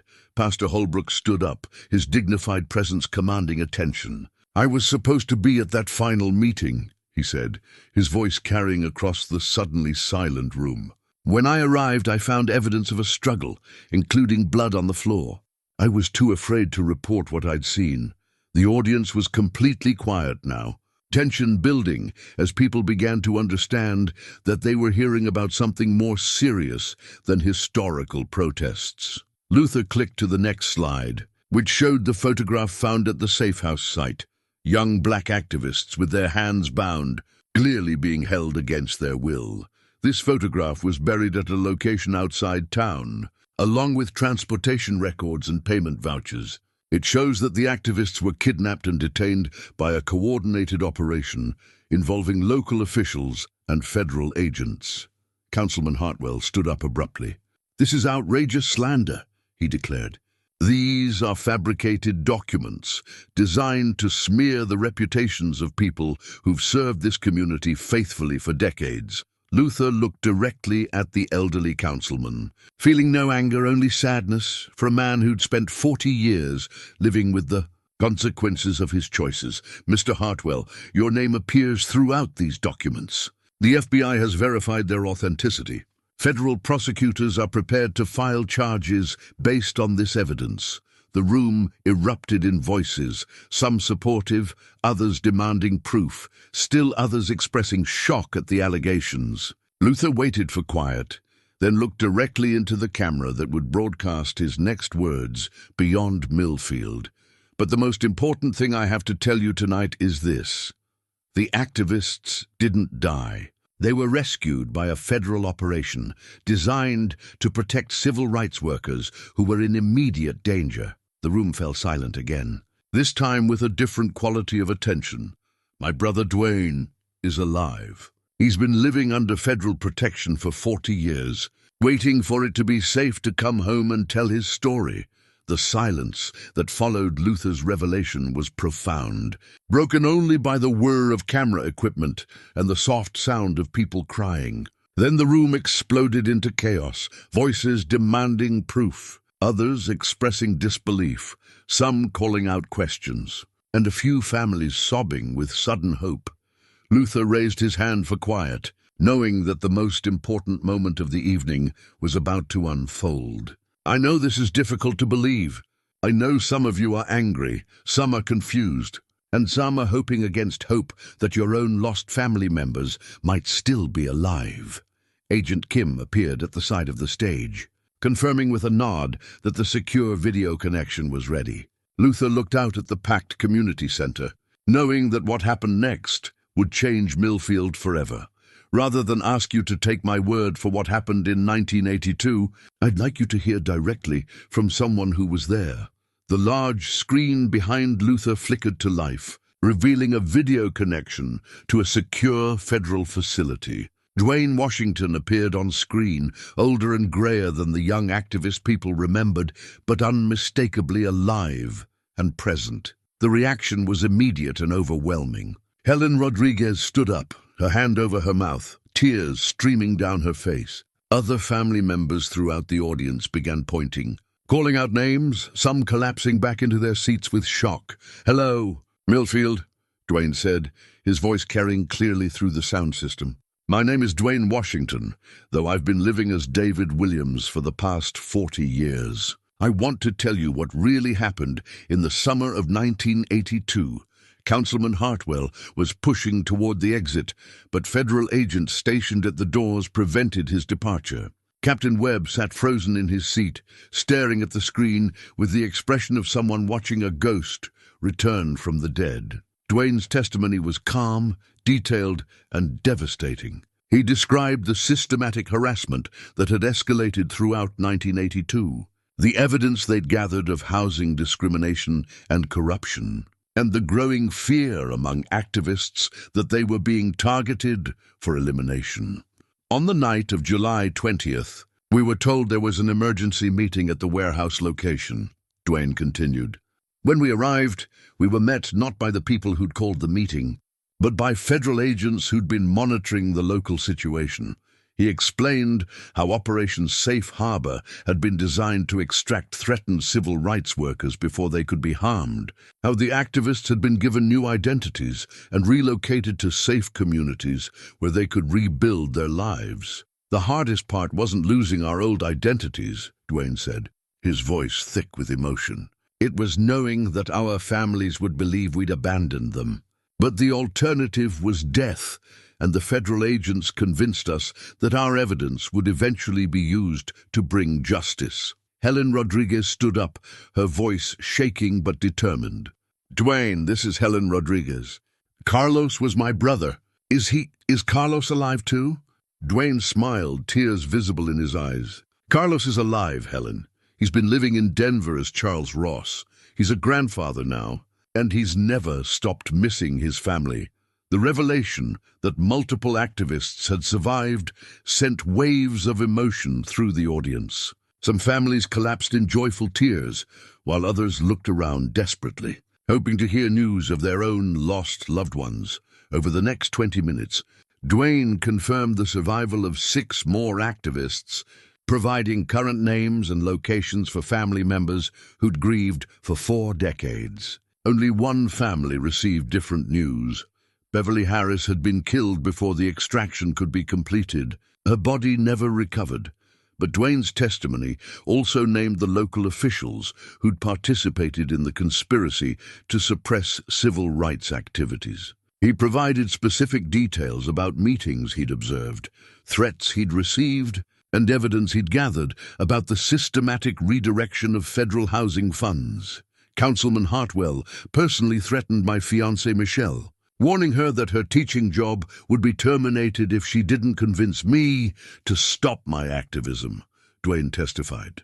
Captain Webb coordinated with federal agents to identify activists for surveillance and harassment. Mr. Morrison used his construction business to funnel diverted housing funds into private accounts. Morrison stood up, his face red with anger. This is a lie. This man disappeared 40 years ago, and now he's trying to destroy reputations with fabricated accusations. Agent Kim stepped to the microphone. Mr. Morrison, you're under arrest for conspiracy to violate civil rights and federal wire fraud. The evidence Mr. Washington has provided has been corroborated by federal investigators. Federal agents moved through the audience, arresting Hartwell, Webb, and Morrison as the crowd watched in stunned silence. The men who'd shaped Millfield's power structure for decades were being led away in handcuffs, their 4-decade-old crimes finally catching up with them. Luther returned to the microphone as the arrests were completed.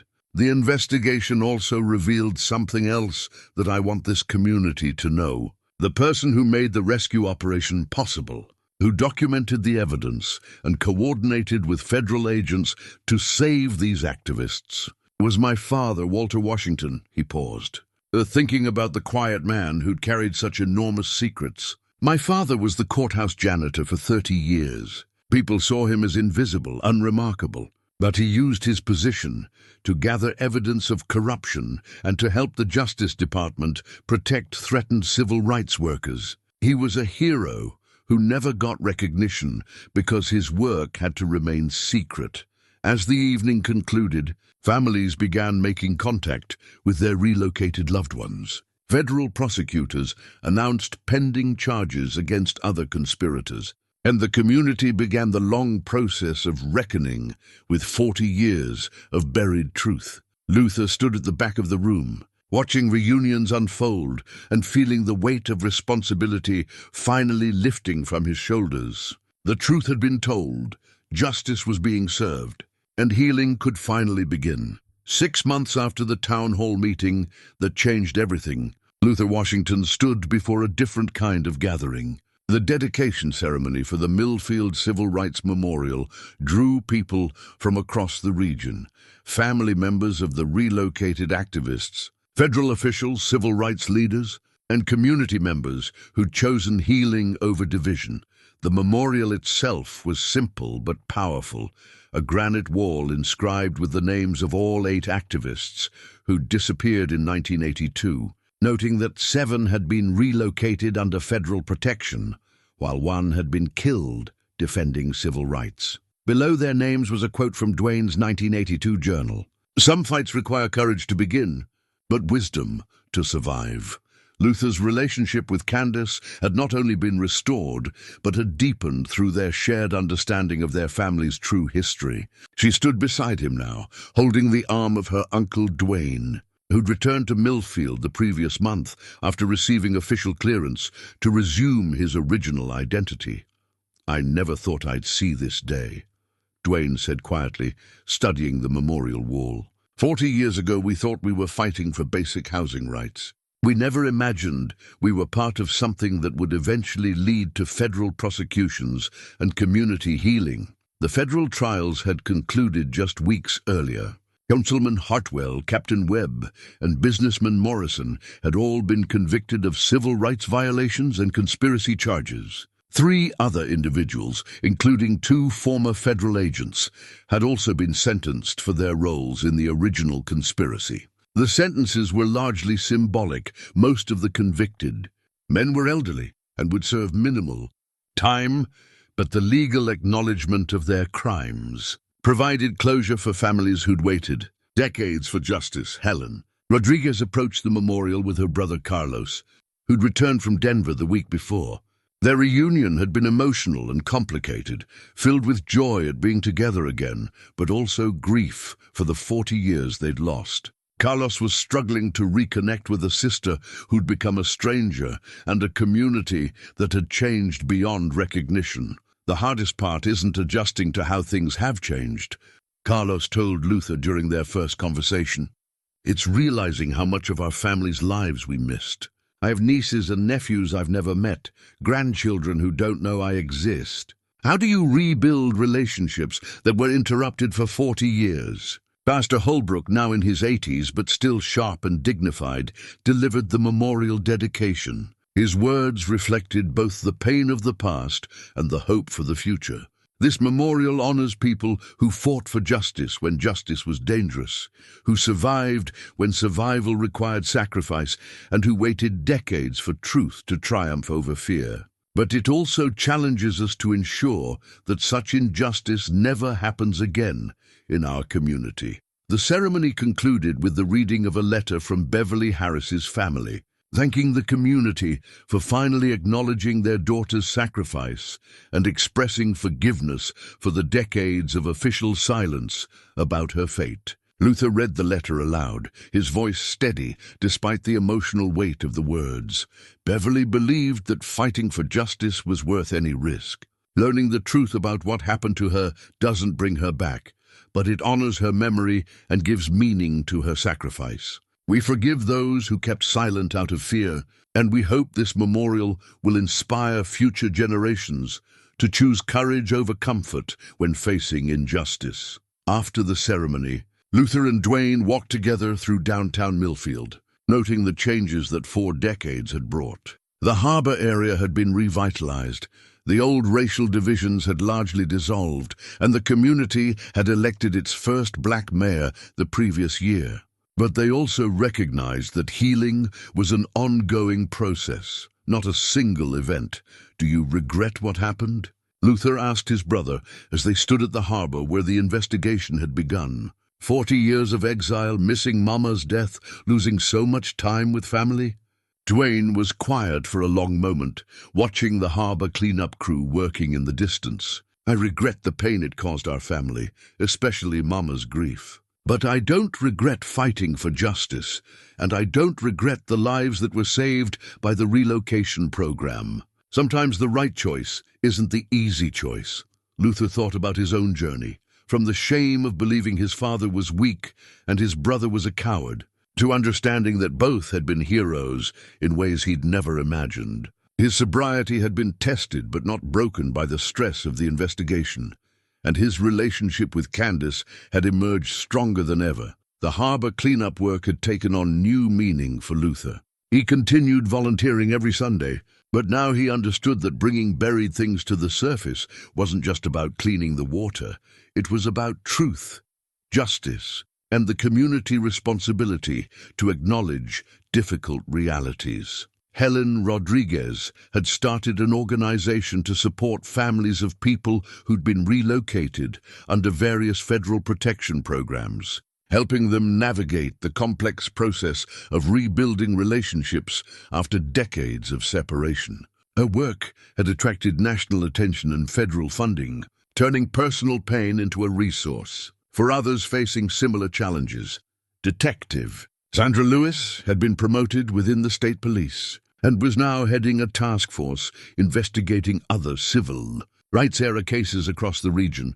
The Millfield investigation had become a model for how communities could confront historical injustices while promoting healing rather than retribution. As the sun set over Millfield Harbour, Luther reflected on the unexpected direction his retirement had taken. He'd pulled a crate from the harbour bottom, hoping to find purpose in his golden years, never imagining he'd uncover a family legacy of heroism or become a catalyst for community transformation. The barnacle-covered crate sat in his apartment now, empty but not forgotten. It had delivered its secrets and fulfilled its purpose, but Luther kept it as a reminder that some truths are patient enough to wait decades for the right person to bring them back to the light. Standing at the water's edge, where his journey had begun, Luther Washington felt a deep sense of completion.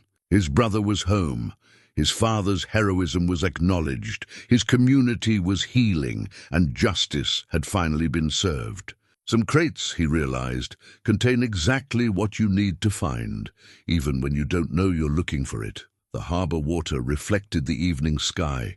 Peaceful and clean, its secrets finally released to serve the cause of truth and reconciliation. Luther smiled, knowing that sometimes the most important discoveries are the ones that have been waiting beneath the surface all along, ready to transform lives and communities when the moment is right for revelation.